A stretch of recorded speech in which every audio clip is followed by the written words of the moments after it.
So what we need to do to make data drive our decisions, because there's one thing that drives me more crazy than anything else, and that is an organization that has data, but when I ask the question, what do you do with it?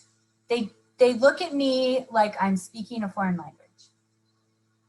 So it's like, oh yeah, we have these Excel spreadsheets, or we have this data in this system, or we have, oh, I also love when I get oh, here's our data, and they show me like a stack of papers, right?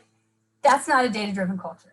That is, you have an input, you have a raw material, but you have not taken that raw material and put it towards good use. So it's not just about having numbers somewhere in a spreadsheet, it's about taking that information and using it to drive social change. So the very first thing is we have to realize that data must be analyzed and acted on regularly, not just at the end of the grant cycle. We have to stop these practices of just, oh, well, a year later, an evaluator swoops in, or my grant manager swoops in and shows me this report with some numbers they collected. We've got to stop that practice.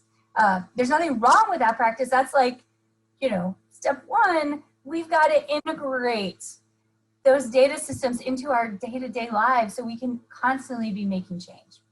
We also need to review collecting and analyzing data as a way to investigate and answer the many questions required to run an impact-centric organization. I think I like to find the blessings in all things.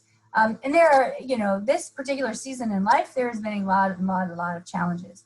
But one of the blessings that I've pulled out of this particular season in life is when we think about how now in the public zeitgeist, data has become something that we talk about all the time, right? We talk about following the science or looking at the numbers, and a lot of that is related to COVID and COVID testing and COVID data and positive cases, death rates, and all that stuff that's been in our worldview right now.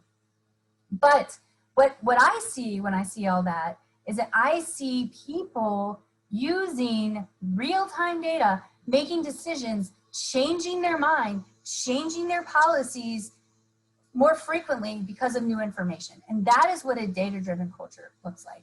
And that's what I want for your organization, where you are constantly looking at the key metrics that matter most to you and are pivoting and refining and moving forward faster because of the insights that you have.